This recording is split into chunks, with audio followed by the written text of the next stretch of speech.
Paul Fessler. Right now, Coach, we're going to open it up to your post-game statements. Whew. Well, let's start from, first of all, congratulations to Emporia State. Unbelievable team. I mean, they had 30 wins this year. Great team, great presence. 11 out of 16, Sweet 16s or something like that. I mean, that's ridiculous. I saw that. I was kind of proud that our program had gone 3 out of 9, so 11 out of 16 is good. Great coach. I mean, what can you say? They are an outstanding program, so congratulations to them on a great season. There's nothing you can say. I know it hurts for them. Harding University should be very proud of their athletic department of how this event was run.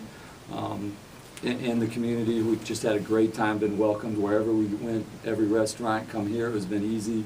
You coaches have issues and everything was low maintenance here, you know, so that's greatly appreciated. To the game, I mean, everybody here, I don't know what you guys thought, but I thought that 3 was going in and we were going to overtime. And I knew my starters had logged about every minute possible, and we had 3 people with 4 fouls. I was like, if it goes into overtime, we're in trouble. We talked about trying to get 2 stops in a row. We just couldn't get any stops, and they were executing well, and you know, we had just enough lead to hold on. And I just can't say how proud I am of my team, of the program and what we've accomplished now going to our first Elite 8. There's just too many things going through my mind, but I can't be any happier right now.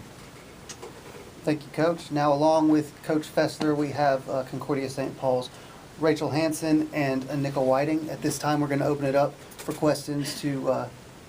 Oh, sorry, it's Annika. It's Annika? Yeah. I'm so sorry. No, Well, it's okay. it's Annika Whiting. She played awesome tonight anyways. Now we open it up to Coach Fessler and the ladies. Coach, as it turned out, you know, you guys get up to a pretty good lead there in the second half. It boiled down to about a 4 or 5 minute stretch in the first half where you guys had a 6-0 run and they weren't really able to get anything offensively. How big did that little span of, I want to call it dead ball, because neither team really had much consistency at that stage? You know, I think it was really important. What it really gave us was a lot of confidence that we were doing things right. You know, we were getting some stops and then we were getting some shots up there. We were scoring when Carissa didn't really get rolling in the first half. So I think it gave us confidence going into the halftime that we got that little boost, we had that lead. Plus, if your players log heavy minutes, it's nice not to have to play catch-up. So we started with a little bit of a bonus coming out of halftime. Annika, talk a little bit about going up against Marissa Quick. I know maybe some of the other teams you guys faced haven't really had a real big, but did that help you, you know, having someone about your size to kind of go up against? I know both of you seem to kind of almost offset each other really well there in the paint. Yeah, I knew that I just needed to keep her moving on and off the ball. So she defended my Sigma really well, so I didn't really get the shots off that I got off last night with the shorter post, or Saturday night. But so I knew that that spin moves and Sigmaing out and looking for my guards cutting was going to be what I needed to do. So I mean, she's a great player, and you know, unless you're making a good move, you know, she is going to block you or she is going to be there. So it was tougher to play against, but I mean, it's always nice to play someone who offsets you like that. And then talk a little bit about the last 5 minutes. You know, Emporia State starts creeping back and shooting their way back in there. Did that kind of send you gals into a little bit of a, you know, alarm, a little bit of urgency? Hey, look over shoulder, here they come.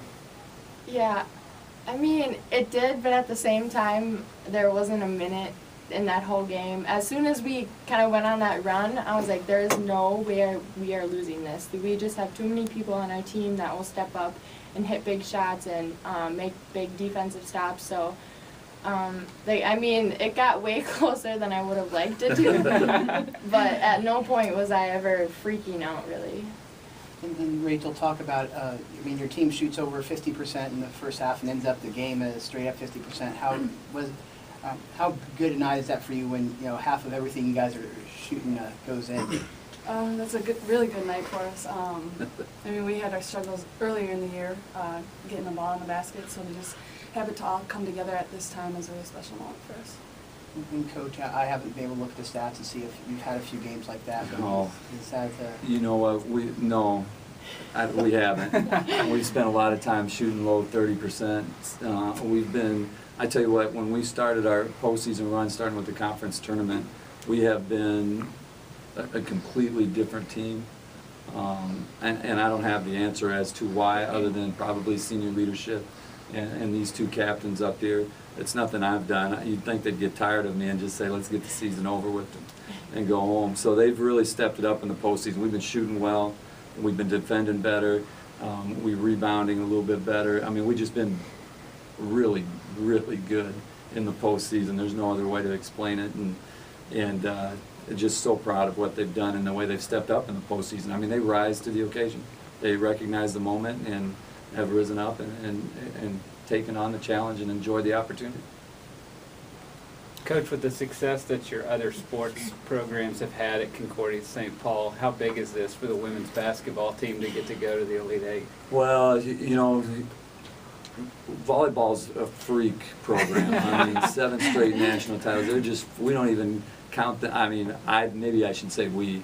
I don't even look at them as part of our athletic department, because if you move them out of there, women's basketball has been the most successful sport in the athletic department, but it just looks mediocre compared to them. They're amazing. So it's nice to put one of those regional championship trophies. We got a lot of conference trophies in there, but nothing from the NCAA. And third time's a charm, I guess. This is our 3rd Sweet 16. I think that's, you know, I suppose I'll wait until the 3rd one. I mean, I was anxious. But I just think, you know, the biggest difference is, you know, we go back home and get to celebrate it, and I get to put one of those there. The volleyball coach is a great guy, so I get to say a little bit of something to him. And at this time, that now concludes our post-game interviews with Concordia.